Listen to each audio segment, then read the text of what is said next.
देखो, सबसे पहली बात, हमारी कमजोरी क्या है? हम परेशान हो जाते हैं। संसार में देखो तो परेशान, परमार्थ की तरफ देखो तो हम परेशान हो, ये हमारा आदत स्वभाव बन गया परेशान होना।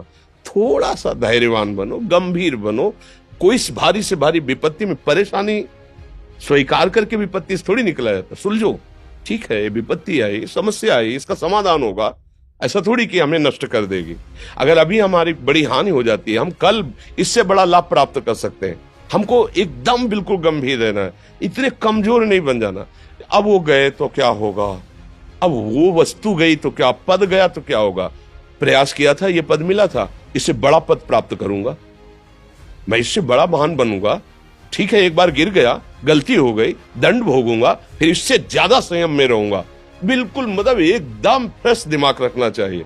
और अपने लोग क्या है, जरा सी बात में एकदम पछड़ा कर लेते हैं, एकदम कमजोर हो जाते हैं। ये बिल्कुल ठीक नहीं है। हम जीवन भर की यात्रा की बात कह रहे हैं, भारी से भारी कष्ट में भी मुस्कुराना, तो हमें बल मिला है, हमें भगवान की कृपा का दर्शन हुआ है, हमें उनका दुलार दिखाई दिया है।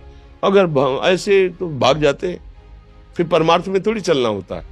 आज जो आप सुन करके लाभ लेने की चेष्टा कर रहे हो ना, ये केवल प्रवचन नहीं है, ये जीवन है। अगर ये जिए ना होते ना, तो ये इसका प्रभाव नहीं पड़ता, फिर वाणी का प्रभाव नहीं पड़ता। हम इसीलिए कहते हैं, जैसे आप लोग एकदम परेशान हो जाते हैं, तो बोलो क्या हमसे ज्यादा परेशानी होगी? दोनों किडनी खराब, दवाई लाने के लिए पैसे नहीं, पानी रखा है, हम उठ के पी नहीं सकते, भीषण शरीर में कष्ट, भीषण बुखार, क्योंकि किडनी फेल, जरा में बुखार, खाने को क्या, रोटी मांग के लाओ। अगर वहां सब्जी मिलती तो लाल मिर्च ऐसी पड़ के मिलती थी कि वो पा नहीं सकते थे। आप सोचो, पानी लाना है तो मुझे लाना है, पीना है तो मुझे पीना है। अगर मैं हारता तो कहां पहुंच जाता, क्या स्थिति होती? नहीं, मरना है, पर कदम पीछे। कोई दिन ऐसा नहीं जिस दिन सेवा ना की हो, जिस दिन सेवा ना गए हो। गुरु जी की सेवा में जाना है, पहले अपने को स्वस्थ साबित करना है, नहीं वो सेवा ही नहीं लेंगे। तुम बीमार हो, तुम कष्ट में, वैसे उनकी दृष्टि बड़ी शांत है, उनकी सेवा की, आके लेट गए।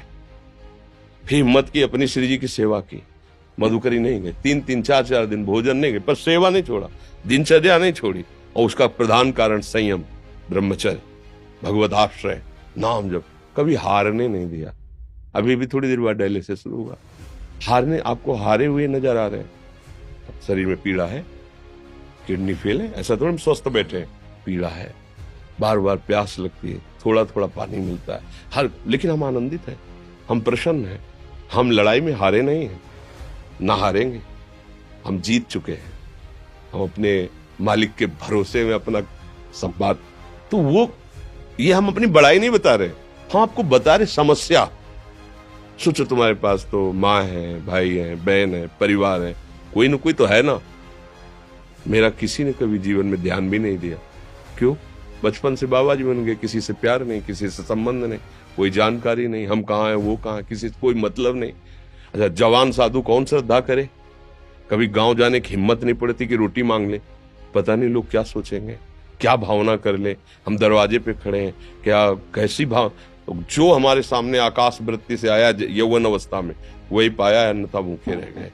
जब हम हर समय अपने को विवेक के द्वारा सावधान रखे, तो हम कभी निराश नहीं हुए, कभी उदास नहीं हुए, कभी ऐसा नहीं लगा कि यार हम दुखी, कभी नहीं लगा। उसी का फल है कि उस सुख का संकेत मिल गया जहां दुख की निशानी भी नहीं है। वही उसी के बच्चे हो, हम सब उसी धातु से बने हुए हैं। हम इतना क्यों परेशान हो जाते हैं? हम ये देखते हैं, अपने लोग थोड़ी बात बिगड़ गई परेशान, नहीं बिगड़ी तो बिगड़ जाने की संभावना में परेशान है। आज सुख है, लेकिन कल सुख छिन जाएगा, तो हम आज के सुख में सुखी ना होकर कल के दुख की आने की संभावना में हम भयभीत हो। मतलब क्या हमारी सोच रह गई? हमको इतना बलवान बनना है कि सुख और दुख दोनों हमको छू न सके। भारी से भारी सुख की व्यवस्था है तो अहंकार नहीं, हर्षित होकर किसी का अपमान न करे कि हम धनी, हम पदाधिकारी, अमुक। भारी से भारी दुख आया तो हमें किसी के सहयोग की जरूरत नहीं, हम फिर अपने कदम बढ़ाएंगे, हम फिर जुड़ी हुई अपनी भावनाओं को सजाएंगे। मस्त जीवन एकदम, तुम अविनाशी के बच्चे हो। शेर का बच्चा भेड़ों के बीच में फंसकर म्यों म्यों बोल रहा है, बस अगर दहाड़ना सीख जाए तो कोई भी उसे परास्त नहीं कर सकता। ऐसे भगवद अंश, तू प्रपंच में फंसकर अपने को इतना दीन क्यों देख रहा है? तू ऐसा है कि भगवान के दिव्यास्त्र में भी ताकत नहीं तेरे को मार सके। तू अविनाशी का अविनाशी बच्चा है, विनाशी भोगों को, विनाशी शरीर को मैं मान के इतना भयभीत, इतना दुख ठीक नहीं। ये सबके लिए, केवल एक के लिए नहीं। आप समझो, आप लोग सोचते हैं हम गृहस्थ होकर भला ऐसी स्थिति कैसे।